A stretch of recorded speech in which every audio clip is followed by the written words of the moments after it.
부동산법 기출문제 계속 풀고 있습니다. 자, 이번 시간은 국토계획법의 네 번째 테마인 도시관리계획 문제 한 13문제 정도 풀어보도록 하겠습니다.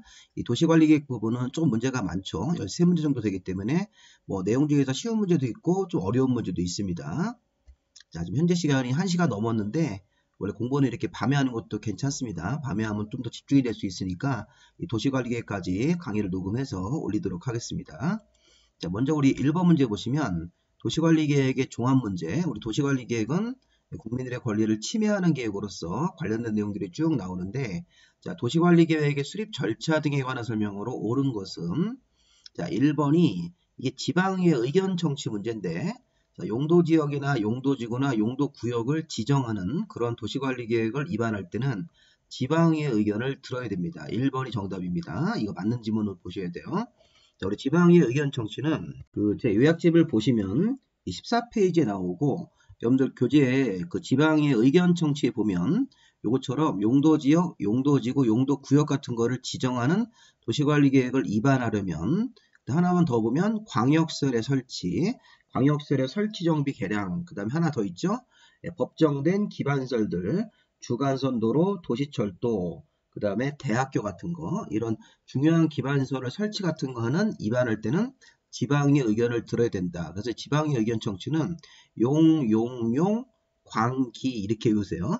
용, 광기, 용도지역, 용도지구, 용도구역을 지정하는 도시관리계획 입안할 때, 그 다음에 광기는 광역설의 설치 정비 같은 거, 그 다음에 기반시설의 설치 정비. 기반시설에서는 모든 기반시설은 아니고 이 주간선도로, 도시철도, 여객 터미널, 공원, 대학교 같은 거 설치할 때 지방의 의견을 들어야 됩니다.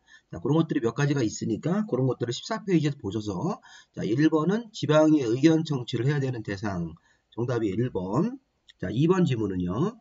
관리계획도 시장운수 같은 입안권자가 5년마다 도시관리계획에 대해서 타당성 여부를 재검토 정비하는 거니까 10년마다 아닙니다. 자, 이 부분은 도시기본계획하고 도시관리계획은 이 수립권자나 입안권자가 5년마다 타당성 재검토하는 규정이 있는데, 광역도시계획에는 이 5년마다 타당성 재검토 규정이 없다고 제가 앞에서 얘기했으니까 그거 비기 좀 해주시고, 도시기본계획과 도시관리계획에는 5년마다 이 계획에 대해서 타당성 여부를 재검토 정비합니다. 자, 어쨌든 요거는 10년마다 그랬으니까 잘못됐죠. 자, 3번 보시면 도시관리계획 결정 고시가 있은 날로부터 도시관리계획 결정이 효력 발생하는 게 아니죠. 도시관리계획 결정 고시 후 지형도면 고시까지 나와야지만 효력 발생일이 됩니다. 효력 발생일 시험 문제에서 많이 나왔습니다. 도시관리계획 결정 고시 후 그 이후에 지형도면을 작성해서 지형도면 고시한 날에 효력이 발생하는 겁니다. 국민들의 권리를 침해하는 도시관리계획의 효력은 도시관리계획 결정고시가 아니라 도시관리계획 결정고시 후 지형도면 고시일에 효력이 발생한다. 네 번째, 주민은 도시관리계획 입안을 제안받는다. 주민으로부터 도시관리계획 입안권자가 입안 제안 같은 걸 받죠. 자, 주민들이 제안하는 거는 5가지가 있었어요. 용산, 기지, 입 이렇게 5가지가 있었으니까 그런 거 제안받으면, 자, 주민에게 도시관리계획의 입안 결정 비용의 전부나 일부를 부담시킬 수 있다기 때문에 전부를 부담시켜야 한다 그러면 틀립니다. 비용의 전부나 일부를 부담시킬 수 있다. 주민에게 비용의 전부나 일부를 부담시킬 수 있습니다. 자, 지형도면의 작성은 도시관리계획 입안권자가 작성하는 겁니다. 자, 잘못됐습니다. 입안권자라고 하셔야 되겠습니다. 정답은 아까 1번에서 확인이 되었죠? 1번을 정답으로 보시고, 이런 형태의 문제가 도시관리계획의 대표 문제입니다. 자, 2번 문제 풀어보겠습니다. 자, 도시관리계획 설명이다 틀린 것은 주민은 기반시설의 설치에 대해서 도시관리계획 입안을 제안할 수 있었죠. 자, 우리 주민이 제안하는 게 또 나왔네요. 이 제안이라는 지문들이 시험 문제에서 많이 나옵니다. 자, 주민은 5가지 항목을 제안할 수 있죠. 용산, 기지, 입. 네, 그때 용이 뭡니까? 용도지구의 제한을 지구단위 계획으로 대체해달라. 이렇게 용도지구의 제한을 없애주고 지구단위 계획으로 대체해달라. 자, 산업유통개발진흥지구를 정해달라고 제안할 수 있다. 기반시설의 설치 정비 같은 거.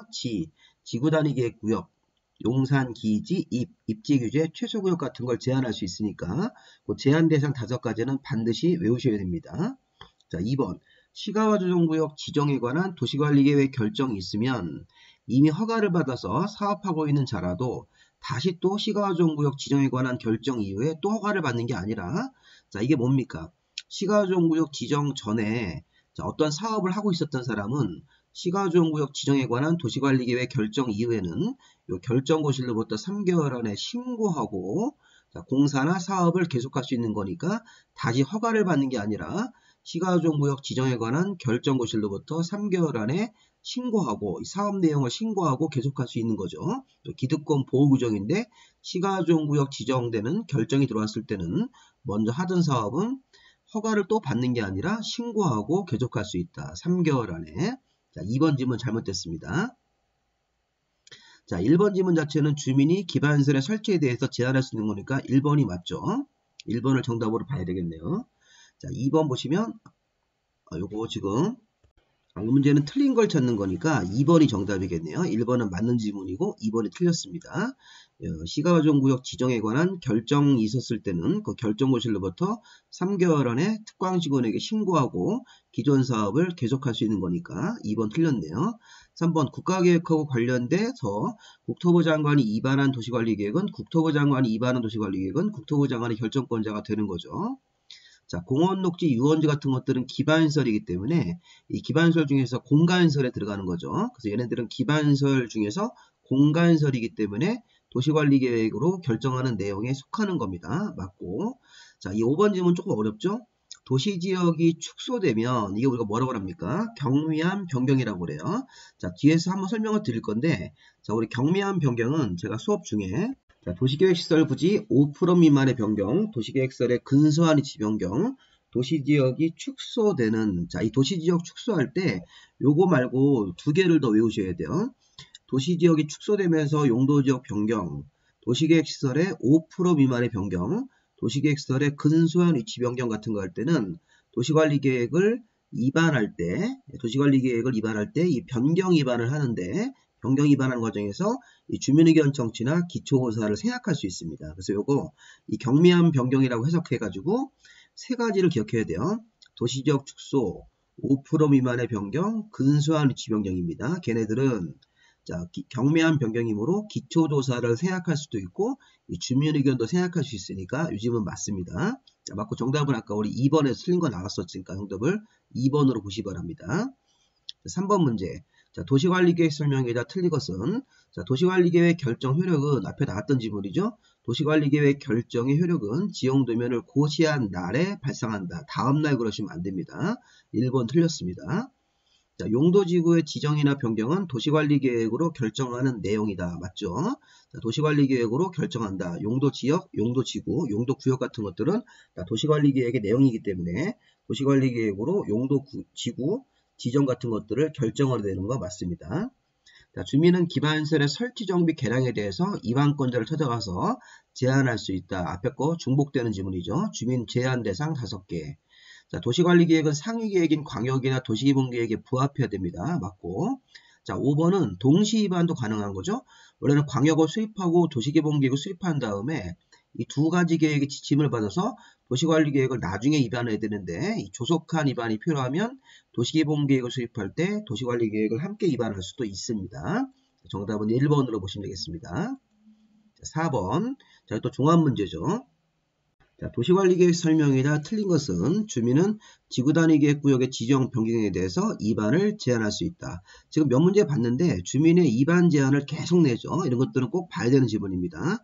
주민은 용산, 기지, 입 이런 거 제한할 수 있으니까 지구단위계획구역의 지정 변경 또는 지구단위계획 수립에 대해서 위반을 제한할 수 있다. 맞습니다. 자, 도시관리계획이 도시기본계획과 함께 위반될 수는 없다. 자, 약간 동시 위반이 가능하죠. 조속한 위반이 필요하면 도시기본계획을 수립할 때 도시관리계획을 함께 위반할 수 있으니까 2번 지문 잘못됐네요. 2번을 정답으로 봐야 되겠네요. 틀린 거니까. 자, 시도나 대도시나 시장문수가 도시관리계획 결정권자 원칙이죠. 시도지사, 대도시, 시장문수가 도시관리계획 결정할 때는 관계 행정관회장과 협의하는 거고, 이 주어가 국토부 장관이나 해수부 장관이 결정권자가 됐을 때는 관계 중앙행정관회장과 협의하는 거니까 3번 맞습니다. 자, 네 번째, 특별광역 자치시와 자치도 시장군수 같은 이 6명의 관청이 도시관리계획의 이반권자 원칙인데 5년마다 해당 도시관리계획에 대해서 타당성 여부를 재검토 정비하는 규정, 앞에랑 중복되는입니다. 맞습니다. 자, 도시관리계획 결정은 지형도면을 고시한 날에 효력이 발생되는 거죠. 예, 도시관리계획 결정의 효력은 효력자가 좀 빠졌네요, 여기. 자, 수정을 해서 이 5번 도시관리계획 결정은 지형도면을 고시한 날 맞습니다. 다음 날 그러시면 안 돼요. 지형도면을 고시한 날에 이 도시관리계획 결정이 그 효력이 발생이 되는 거니까 맞고. 자, 정답은 요거 2번 틀렸죠? 자, 함께 위반될 수도 있습니다. 동시 위반이 가능한 거니까 정답은 2번. 자, 5번 문제. 자, 도시관리계획에 관한 설명이다. 옳은 것은 자, 시가조정구역 지정에 관한 도시관리계획 결정 당시 먼저 승인을 받아서 공사나 사업을 착수한 자니까 시가조정구역 지정 결정되기 전에 먼저 사업이나 공사에 착수한 자는 이 시가화를 지정하는 결정이 들어왔을 때는 3개월 안에 신고하고 공사를 계속할 수 있는 거니까 1번 틀렸습니다. 신고 없이가 아닙니다. 또 시가화를 지정을 하는 결정 고시로부터 3개월 안에 신고하고 특광시군수한테 이 사업이나 공사 내용을 신고하고 공사를 계속할 수 있는 기득권 보호 규정이기 때문에 자, 1번 질문 잘못됐습니다. 자, 국가계획하고 연계돼서 시가조정구역 지정이 필요한 경우에는 국토부 장관이 그 도시관리계획을 직접 결정할 수 있다. 자, 이거 맞죠? 국가계획하고 연계된 시가조정구역 지정 같은 경우는 국토부 장관이 결정권자가 되는 거니까 2번은 맞습니다. 자, 2번을 정답으로 봐야 되겠네요. 3번.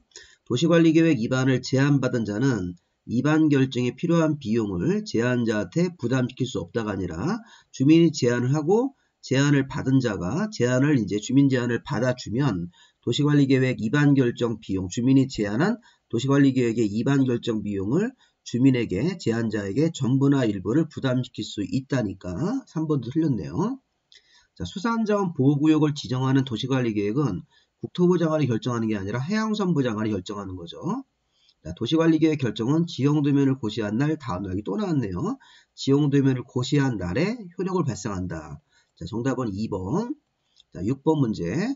자, 도시관리계획 설명이다. 옳은 것은 자, 도시관리계획의 이반권자는 시군구청장이 고유 권한이 아닙니다. 자, 도시관리계획의 이반권은 원칙적으로 6명, 특별광역자치시와 자치도 시장군수가 위반하는 게 원칙인데 예외적으로 국토부 장관, 해수부 장관, 도지사도 위반할 수 있으니까 시군구청장의 고유한 권한이 아닙니다. 이반권은 시군구청장 고유 권한이 아니라 원칙적으로 6명, 예외적으로 국토부 장관, 해수부 장관, 도지사도 위반할 수 있습니다. 자, 2번. 광역도시계획에 수립되어 있는 시군에서는 도시관리계획을 수립하지 아니할 수 있다. 자, 이런 질문은 성립이 안 됩니다. 자, 우리 앞에서 도시기본계획할 때 관할구역 전부에 광역도시계획이 수립되어 있고 광역도시계획 안에 도시기본계획 내용이 모두 포함되어 있으면 도시기본계획을 수립하지 아니할 수 있다. 이런 말은 있습니다. 관할구역 전부에 광역도시계획이 수립이 되어 있고 해당 광역도시계획에 도시기본계획 내용이 모두 포함되어 있으면 도시기본계획을 수립하지 아니할 수 있다. 이 말은 되지만 광역도시계획이 있다고 해서 도시관리계획을 수립하지 아니할 수 있다는 규정은 없습니다. 이런 건 틀린 겁니다. 자, 도심지 상업지가 나오면 자, 도심지 상업지라는 말이 나왔을 때는 이거는 기초조사 같은 것들을 생략을 하면서 공통적으로 환경성 검토도 생략할 수 있는 규정입니다. 자, 우리 요즘은 좀 어렵습니다. 이건 우리가 공통생략사유라고 그래요. 공통생략사유. 자, 이렇게 해석합니다. 자, 우리 도시관리계획을 위반할 때는 기초조사에 3성을 포함해서죠. 3성. 기초조사 안에 환경성, 토지적성, 재취약성 같은 것들을 포함해서 기초조사를 해야 되는데, 자, 그런데, 자, 경우에 따라서는 기초조사뿐만 아니라 환경성, 토지적성, 재취약성을 공통적으로 생략하는 사유가 있습니다. 자, 그게 바로 뭐냐면, 자, 지구단위계획구역이 도심지 상업지역에 위치할 때, 또는 지구단위계획구역을 정하는 지역의 라대지가 2%의 미만일 때, 이렇게. 자, 그런 것들이 공통생략사유입니다. 다시 한번, 지구단위계획구역을 정하는 지역이 도심지 상업지역에 위치하고 있을 때, 또는 지구단위계획구역 같은 것들을 정하는데, 해당 지역의 라대지가 2%의 미달일 때, 2%의 미달 미만일 때, 그 다음에 12m 이상 도로 설치 계획이 없을 때, 이렇게 세 개를 기억하셔야 돼요. 얘네들은 공통생략사유다. 기초조사를 생략해도 되고, 토지 적성도 생각할 수 있고 환경성도 생각할 수 있고 재취약성도 생각할 수 있는 겁니다. 자, 이거 공통 생각사유 도심지 상업지역에 위치하고 있을 때는 환경성 검토 같은 걸 하나 찍어서 이것도 생각할 수 있는 것으로 봐야 됩니다. 자, 공통 생각사유이기 때문에 3번 질문은 맞다고 하셔야 돼요. 자, 이 질문은 제가 뒤에서 다시 한번 설명을 드릴 겁니다. 도심지 상업지역에 위치할 때 나대지가 2%에 미달할 때 12m 이상 도로계획 같은 게 없으면 공통 생각사유이기 때문에 기초사, 환경성, 토지 적성, 재취약성 같은 것들을 모두 이렇게 생략사유로 인정할 수 있다는 겁니다. 자, 공통 생략사유 3번이 정답이고, 자, 도시관리계획도 수립 기준이 있죠. 이거 국토부 장관이 정하는 겁니다. 틀렸고, 자, 주민은 기반시설에 설치돼서 입안 제한권을 갖는 거죠. 계속 중복돼서 나오는 거니까 정답은 3번으로 체크하시고요. 자, 7번은 이 주민이 제안할 때 5가지를 제안하는데 제안할 때 동의서를 첨부해야 되고 있었죠. 자, 동의서 첨부할 때는 이제 국공유지를 제외한 사유지 면적으로 기반시설의 설치, 아까 우리 주민이 입안 제안하는 거는 5개 있었죠. 용산, 기지, 입. 자, 특히 거기서 기반시설의 설치나 정비를 제한할 때는 토지 면적에 국공유지를 제외한 사유지 같은 면적에 5분의 4 이상 동의를 받아야 되는 거죠. 둘 다 5분의 4인데 여기 2번 잘못됐습니다. 기반시설의 설치나 정비는 자, 제한 대상 면적의 5분의 4 이상 동의를 받아야 된다. 국공유지를 제외한 토지 면적의 5분의 4 이상이니까 2번 잘못됐습니다. 그다음에 지구단위계획구역의 지정 같은 경우는 면적의 3분의 2. 그다음에 산업유통개발진흥지구를 정하는 거 제한할 때도 면적 3분의 2죠.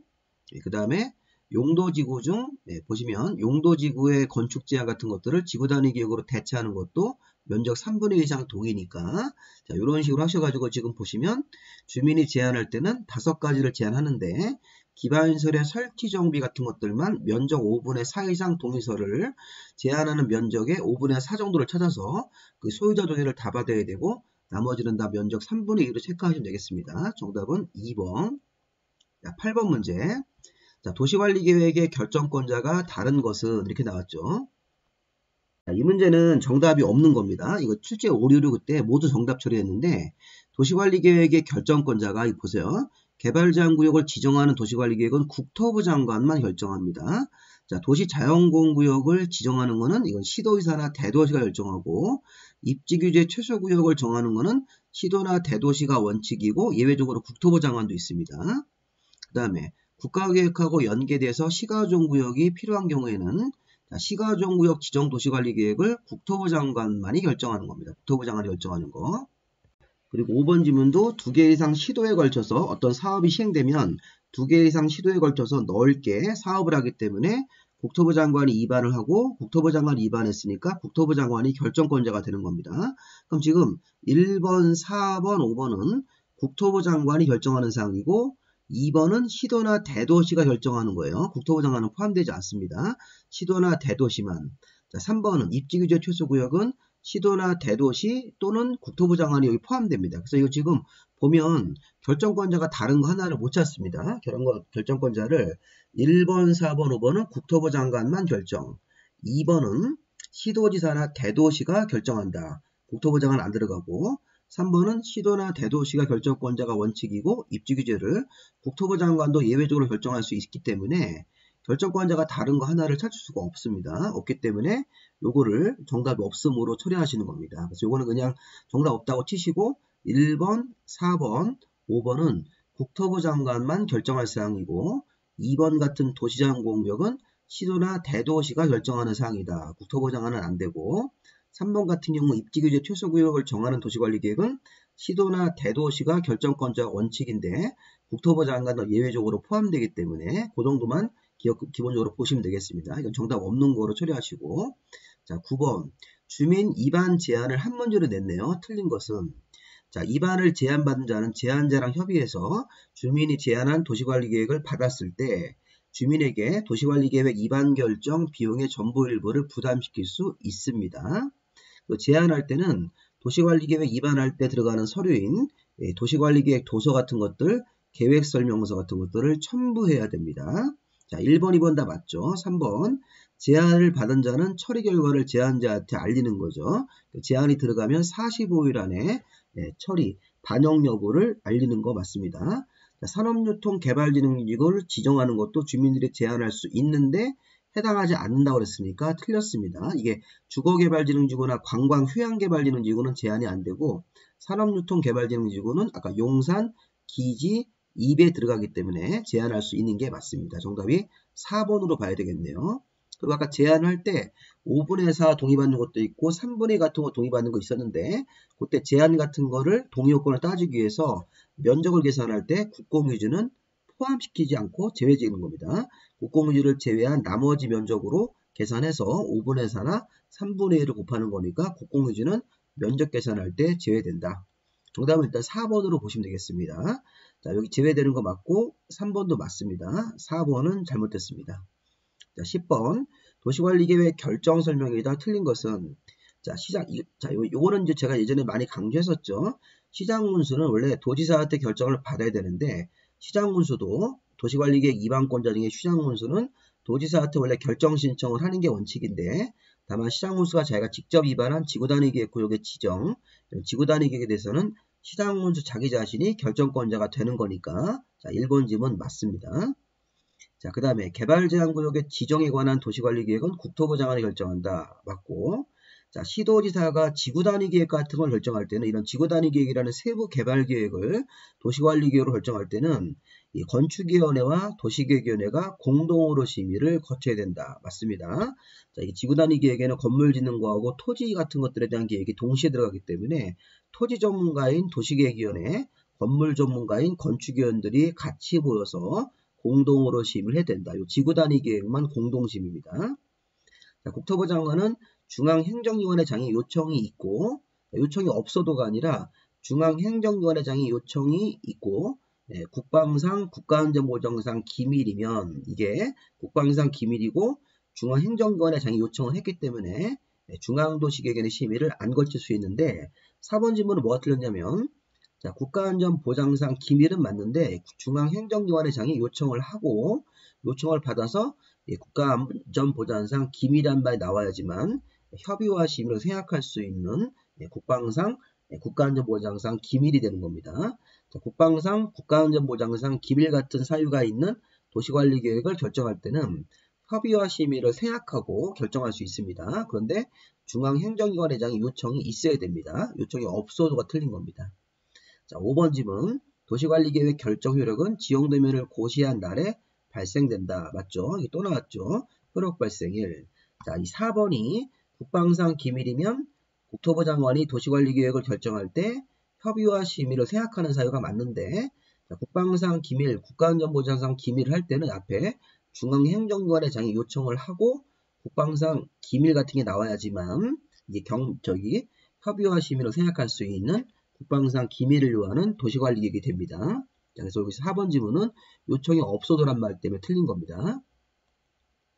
자, 11번. 자, 용도지역에 관한 설명이다. 틀린 것은 자, 이건 이제 용도지역은 다음 파트에 나올 건데 좀 땡겨서 문제가 나왔네요. 자, 도시지역 축소. 자, 이게 뭡니까? 경미한 변경입니다. 자, 경미한 변경이니까 기초조사, 주민의견 청취, 지방의 의견 같은 거 생각할 수 있는 거 맞습니다. 자, 우리 다음에 배울 건데 이 테마 5번 테마에서 자, 우리 어항 전국택이라는 게 있었죠. 어항구역, 항만구역이 지정고시가 되고 도시지역에 연접한 경우, 그 다음에 택지개발지구, 국가산업단지, 전원개발사업구역이 지정되면 해당 지역은 도시지역 결정고시로 본다. 자, 근데 택지개발지구가 사업이 정상적으로 완료가 되어서 해제가 되면 그 지역은 계속 도시적으로 남아 있는 거지. 자, 이전 용도적으로 환원된 곳으로 보는 게 아닙니다. 자, 이거 조금 어렵습니다. 자, 우리 이제 어항 전국택 대표적으로 택지개발지구가 지정고시가 되면 해당 지역은 용도지역이 도시지역으로 결정고시가 된 것으로 본답니다.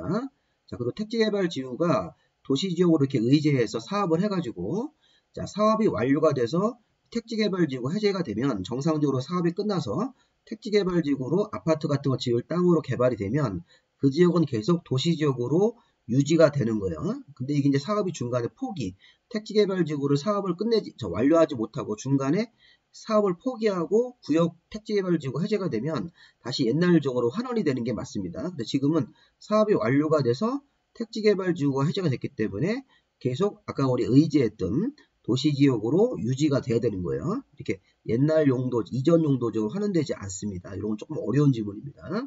자, 일단 보면 자, 1번 같은 경우는 경미한 변경입니다. 이 5% 미만의 변경, 근소한 위치 변경, 도시적 축소기 때문에 경미한 변경이면 기초조사를 생략하고 도시관리계획을 위반할 때 주민의견하고 지방의 의견까지 생략사유로 인정할 수 있으니까 1번은 맞고, 자 2번은 틀렸어요. 사업이 완료가 돼서 해제가 됐으니까 그때는 계속 도시지역으로 유지가 되는 거지 이전 용도적으로 환원된 것으로 본다고 하시면 안 됩니다. 2번이 틀렸습니다. 자, 관리지역에 농지법상 농업진흥지역 들어갔을 때는 농림지역으로 결정고시로 보고, 그 다음에 4번 같은 경우는 이게 미세분된 거죠. 자, 우리 도시지역을 다시 4번 지번은 미세분이 아니라 그냥 세분할 수 있다는 얘기네요. 4번은 자, 용도지역을 다시 세부 용도지역으로 나눠서 결정할 때도 도시관리계획을 결정을 해서 세분해야 되는 거죠. 자, 5번이 이게 미세분이네요. 도시지역은 정해져 있는데 세분 용도로 세분이 앉아있을 때는 보존녹지 쪽에 행위 제한을 적용한다. 요거는 뒤에 가서 다시 한 번 더 배울 겁니다. 자, 어쨌든 지금 정답은 2번을 정답으로 보시는 게 맞겠습니다. 자, 그 다음 문제가 27회가 이게 또 심한 문제인데, 이 문제가 이 파트에서 제일 어려운 겁니다. 자, 지금 환경성 검토를 하지 않아도 되는 것을 모두 고르면, 자, 기역, 니은, 디귿 중에 디귿번입니다. 디귿번. 자, 디귿번은 잘 보시면, 나대지 면적이 전체 구역의 지구 단위의 구역을 정하는데, 해당 지역의 나대지 면적이 2%에 미달. 그럼 이게 뭐예요? 공통 생약사유라고 합니다. 자, 공통 생약사유니까 기초조사하고 아니면 환경성하고 토지적성하고 재취약성을 모두 생약사유로 인정할 수 있습니다. 자, 반면에 기역하고 니은번은 토지적성평가만 생각하는 거고 나머지는 하셔야 돼요. 자, 기역하고 니은번 항목은 기초조사는 해야 되고 환경성도 해야 되고 자, 그 다음에 재취약성도 해야 됩니다. 기역 니은은 토지 적성 평가만 생각사유로 인정한다. 이렇게 되는 거예요. 그래서 지금 보시면 기역하고 니은은 토지 적성 평가만 생각하고 나머지 항목은 해야 되기 때문에 기역하고 니은번은 환경성 검토는 실시를 해야 되는 사항입니다. 근데 디귿번 같은 경우는 공통 생각사유이기 때문에 얘네들은 자, 이거는 디귿번 같은 경우는 환경성 검토를 하지 아니할 수 있다에다가 연결할 수 있는 거니까 답은 2번이 되는 거예요. 자, 이게 무슨 말이냐면 다시 한번 부연 설명을 드리겠습니다. 자, 우선 기초조사, 도시관리계획을 위반할 때는 기초조사를 원래 의무적으로 해야 됩니다. 자, 그런데 도시관리계획을 위반할 때 또 특히 변경 위반 같은 거 할 때 이런 경미한 변경은 기초조사를 생각할 수 있다. 그래서 경미한 변경이 나오면 기초조사를 생각을 하면서 동시에 주민의견하고 지방의 의견도 생략할 수 있는 건데 일단은 기초조사 생략이라고 생각하시고 자, 도시계획 시설 5% 미만의 변경 요거 그 다음에 도시계획설의 근소한 위치 변경 밑줄 친 것만 자, 도시지역이 축소가 되면 이렇게 5% 미만의 변경, 근소한 위치 변경, 도시지역이 축소가 되면 기초조사 같은 것들을 안 할 수 있는 경미한 변경 사유로 보는 겁니다. 자, 그런데 하나 더 자, 이번에는 기초조사 생략인데 자, 이번에 이런 뜻이 있어요. 기초조사에 포함되는 환경성, 토지적성, 재취약성을 공통적으로 싹 4개를 묶어서 모두 생략사유로 인정할 수 있는 것. 자, 이 보시면 도심지 상업지역에 위치하고 있을 때 나대지 면적이 2%에 미달할 때 그 다음에 지구단위 계획의 내용 안에 너비가 12m 이상 도로 계획이 없을 때 자, 다른 거 다 필요 없고 도심지 상업지역일 때 나대지 면적이 2%에 미달할 때 12m 이상 도로 계획이 없을 때 그러면 기초조사 생략도 되는 거고 환경성도 생략할 수 있고 토지 적성, 재취약성을 모두 생략사유로 인정할 수 있다는 거예요. 그래서 앞에서 문제를 다시 한번 보시면 나대지 면적이 2%에 미달하면 이거는 기초조사, 환경성, 토지적성, 재취약성을 모두 생략할 수 있으니까 환경성을 실시하지 않을 수 있는 것으로 인정할 수 있는 겁니다. 자, 반면에 기역 니은은 개발장구역에다가 기반시설을 설치하는 경우 도시개발 사업할 때는 얘네들은 기초조사는 해야 되고 환경성도 해야 되고 토지 적성 평가만 생략사유가 되는 거예요. 요 기역하고 니은번은 기초조사, 환경성, 재취약성은 해야 되고 토지 적성 평가만 골라서 그것만 생략사유로 연결하셔야 돼요. 그래서 얘네들은 토지 적성만 생각하고 환경성 검토를 해야 되는 사유이기 때문에 자, 환경성 검토를 안 하는 경우는 디귿번밖에 없는 겁니다. 이 문제 굉장히 어려운 거니까 일단 참고로 보여줬습니다. 이렇게 2번을 정답으로 보시고 잘 한번 해석해 보시기 바랍니다. 어려우시면 그냥 넘어가셔도 돼요. 이런 것들은. 자, 그 다음에 마지막으로 13번 문제가 자, 32회 때 자, 도시관리계획 설명이다 틀린 것은 자, 도시관리계획 결정 같은 거 할 때 자, 국토부 장관은 국가계획 관련돼서 자기가 입안하면 입안권자가 되고 직접 결정권자까지 될 수 있는 거죠. 자, 주민은 산업유통개발진흥지구를 입안을 자, 제한할 수 있다. 맞죠? 자, 또 나왔네요. 자, 지구단위계획구역이 도심지 상업지역에 위치하 같은 거 했을 때는 이거 뭡니까? 공통생학사유니까 제 취약성도 하지 아니할 수 있다. 맞습니다. 자, 도시관리계획 결정 효력은 지형도면을 고시한 날 다음 날 발생한다. 다음 날 이거 간단한 거네, 그죠? 다른 거 모르더라도 지형도면은 자, 여기 지형도면을 고시한 날에 도시관리계획 결정 효력이 발생되는 거니까 지형도면을 고시한 날 다음 날 틀렸습니다. 이 효력 발생일은 지금 몇 번이고 나왔죠? 시험 지문에서. 자, 마지막으로 5번에 보시면 이렇게 자, 인접한 특광시군을 포함해서 도시관리계획을 입안할 때는 협의해서 공동으로 입안하거나 입안할 자 한 명을 정하는 겁니다. 그래서 여기 보시면 인접한 특광시군 관할구역에 대한 도시관리계획은 이걸 이제 인접한 지역을 포함해서 도시관리계획을 입안한다는 거니까 협의해서 공동으로 입안하거나 입안할 자를 정하도록 되어 있습니다. 입안권자에서 인접한 도시 같은 것들을 포함해서 입안할 때는 자, 이게 그쪽 특광시군수하고 협의해서 공동으로 입안하거나 입안할 자를 정한다는 규정이 있습니다. 있으니까 일단 정답은 4번을 정답으로 보시는 게 맞겠습니다. 자, 여기까지 마무리하고 밤이 늦었습니다. 여기까지 도시관리계획까지 공부하시고 우리 좋은 주말 보내시기 바랍니다. 합격을 기원하겠습니다.